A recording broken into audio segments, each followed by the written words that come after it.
Assalamualaikum warahmatullahi wabarakatuh. Perkenalkan, nama saya Fani Nopianti dari kelas 12 MIPA 4. Nama saya Dika Budina dari kelas 12 MIPA 4. Nama Penina Baho dari kelas 12 MIPA 4. Nama saya Fitri Ayuriani dari kelas 12 MIPA 4. Nama saya Dela Ihwani Muslimah dari kelas 12 MIPA 4. Yang pertama, definisi musik kontemporer. Berdasarkan etimologi, kontemporer berasal dari kata CO dan tempo. CO artinya bersama dan tempo artinya waktu. Jadi, musik kontemporer dapat diartikan sebagai seni musik yang berjalan bersamaan dengan waktu masa kini. Yang kedua, sejarah musik kontemporer. Puisi kontemporer dikenal sejak abad ke-19. Tokoh pertama yang dikenal telah memiliki nilai-nilai kontemporer dalam karyanya adalah Johann Sebastian. Yang ketiga, unsur musik kontemporer yaitu 1. Warna nada, kedua harmoni, ketiga ritme, keempat melodi. Yang keempat adalah karakteristik musik kontemporer, yaitu melodi lirik lebih sedikit, adanya harmoni yang disonan, ritme yang kompleks, dan tempat terdapat banyak suara perkuri. Kelima, ciri-ciri musik kontemporer, yaitu tema yang tidak biasa seperti tetabuhan sungut. Terus, instrumentasi tidak terbatas pada alat musik saja, tapi benda apapun bisa dijadikan alat musik asal dapat menghasilkan bunyi. Yang keenam, fungsi musik kontemporer, yaitu mengembangkan jenis musik baru, baik yang berakar dari tradisional ataupun tidak. Terus, gaya bermusik komponis, sebagai bentuk ditemukan dan berkembangnya gramatika musik, suatu bukti bahwa sumber bunyi dapat diolah menjadi musik. Dan yang terakhir, ketujuh, konsep berkreasi musik kontemporer. Berdasarkan komposisi dan karakteristik musik kontemporer dipetakan menjadi 3 kategori, yaitu 1. Karya yang sifatnya ringan, kedua, karya yang ilustrasi penciptaan suasana, dan ketiga, karya yang bersifat otonom yang sulit dipahami oleh awam dan menimbulkan kontroversi. Sejarah singkat musik kontemporer di Indonesia.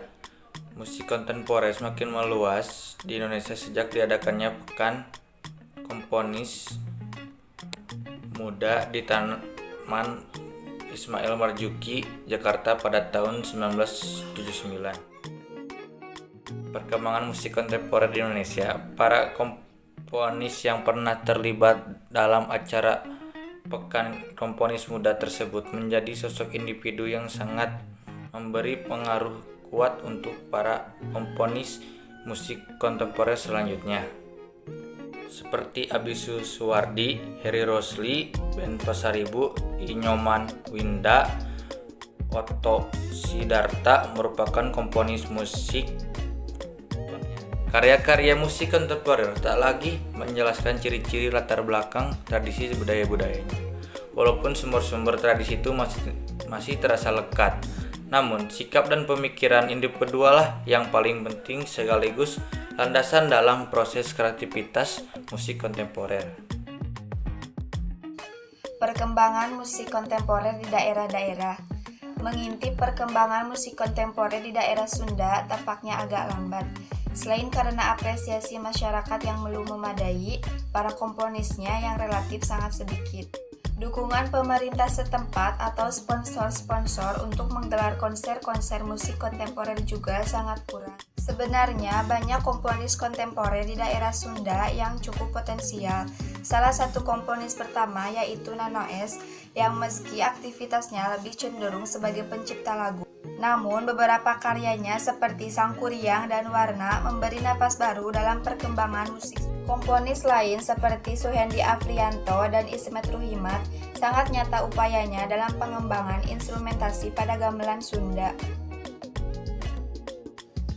Tokoh dan karya musik kontemporer Indonesia. Sejumlah musikus atau grup musik Indonesia yang berhaluan kontemporer sangat dikenal di mancanegara, bahkan menjadi penampil langganan di festival-festival kontemporer internasional. Berikut tokoh musik kontemporer Indonesia yang menghadirkan musik-musik nyentrik baru. Tokoh yang pertama yaitu Slamet Abdul Syukur. Nama lahir Sukandar alias Slamet Abdul Syukur. Tempat tanggal lahir Surabaya 30 Juni 1935. Wafat Surabaya 24 Maret 2015. Profesinya komponis. Slamet disebut sebagai salah seorang pionir musik kontemporer Indonesia. Ia juga piawai mengkomposisikan bahan-bahan yang sederhana dan minim ke dalam sebuah musik, sehingga dirinya disebut sebagai komposer minimax. Karya-karyanya yaitu seperti Ketut Candu, Jakarta 450 tahun, dan Daun Pulus. Slamet Abdul Syukur pelopor musik kontemporer yang minimalis, menciptakan musik dari bahan yang sederhana dan minim. Menerima gelar tanda kehormatan Presiden kelas Satya Lancana Kebudayaan 2016. Salah satu ciri khasnya yaitu adanya sifat mendobrak. Di dalam musik itu sendiri banyak hal-hal yang perlu dikembangkan, misalnya yang mempunyai suara uek-uek yang belum pernah ada sebelumnya dalam dunia musik. Tokoh yang kedua yaitu Hari Rusli. Nama lahir Zauhar Zaharsyah Fahrudin Rusli. Tempat tanggal lahir Bandung 10 September 1951. Wafat Jakarta 11 Desember 2004. Profesi musisi dan budayawan. Pada era 70-an menjadi tahun-tahun permulaan namanya melambung lewat grup musiknya yaitu The Gang of Hari Rusli. Melalui album perdananya yang bertajuk Filosofi Gang pada tahun 1971. Harry memilih untuk mendalami musik di Institut Kesenian Jakarta dan lanjut menerima beasiswa ke Rotterdam Conservatorium, Belanda.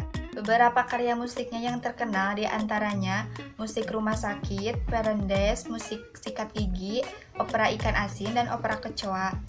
Bertolak dari kehidupan prestisius, ia gunakan musik untuk menyuarakan keadilan dan mengkaderisasi para musisi jalanan Bandung. Tokoh yang ketiga adalah Djaduk Ferianto. Nama lengkapnya adalah Gregorius Djaduk Ferianto yang lahir di Yogyakarta pada tanggal 19 Juli 1964. Profesi seniman. Djaduk Ferianto telah memadukan antara elemen musik tradisional dan modern dalam karya musiknya. Alat musik yang digunakan misalnya kendang yang dipadukan dengan flute. Yang keempat adalah Inyoman Winda yang lahir di Gianyar, Bali pada tanggal 13 Juli 1956. Profesi seniman dan budayawan. Inyoman Winda telah akrab dengan suara gamelan tembang yang energik, tarian yang penuh gerak, dan keanekaragaman bunyi. Karyanya adalah Sangkep, Bali Age, Palapa 1 dan Palapa 2, dan Gita Winangun. Yang kelima Aloysius Suwardi. Tempat tanggal lahir Sukaharjo 21 Juni 1951. Profesi musikus. Sebagai seorang musikus asal Surakarta, ia menggeluti bidang etnomusikologi terutama karawitan. Nah, yang keenam yaitu media perkusi yang ditokohi oleh Royke. Royke merupakan seorang musisi yang secara khusus mengeksplorasi musik kontemporer dengan media perkusi alat-alat musik akustik. Nah, musik-musik Royke ia tampilkan dengan kendang, drum akusta, serta petikan gitar. Dalam semua lagunya, Royke mungkin terdengar sangat suram, namun sebenarnya karya semacam ini memiliki kedalaman rasa yang berbeda. Rasa yang coba ingin digambarkan lebih menyerupai bentuk karya etnik. Nah, sekarang yang ketujuh, yaitu Faul Guetama. Faul Guetama lahir di Yogyakarta pada tanggal 29 Januari 1934. Beliau juga wafat di Jerman pada tanggal 8 Januari 2019. Faul juga mengawali karirnya sebagai komponis musik kontemporer ketika beliau masih berada di jurusan instrumen biola. Nah, ia juga mendalami teori musik dan menjadikan kedua subjek sebagai bidang utama atau prioritas. Bersama grup bentukannya, Faul memainkan sejumlah komposisi avant-garde dan musik-musik baru berlatar gamelan. Nah, sesudah itu Faul juga melanjutkan pencapaiannya dengan membuat komposisi untuk pemusik tunggal. Nah, sekarang yang terakhir yaitu Jompet. Secara khusus, musik kontemporer Jompet merupakan komposisi musik dari proses kreatifnya dan proses pencariannya dalam mengeksplorasi media komputer. Nah, musik ini juga lebih mengarah pada bentukan musik elektronis yang dipadukan dengan efek cahaya yang menimbulkan nuansa futuristik. Nah, menurut Jompet juga musik kontemporer memang sangat terkesan susah dicerna, tetapi sebenarnya musik ini terkesan sebuah nilai rasa bunyi yang sedikit berbeda. Sekian presentasi dari kelompok kami. Mohon maaf apabila ada kesalahan. Wassalamualaikum warahmatullahi wabarakatuh.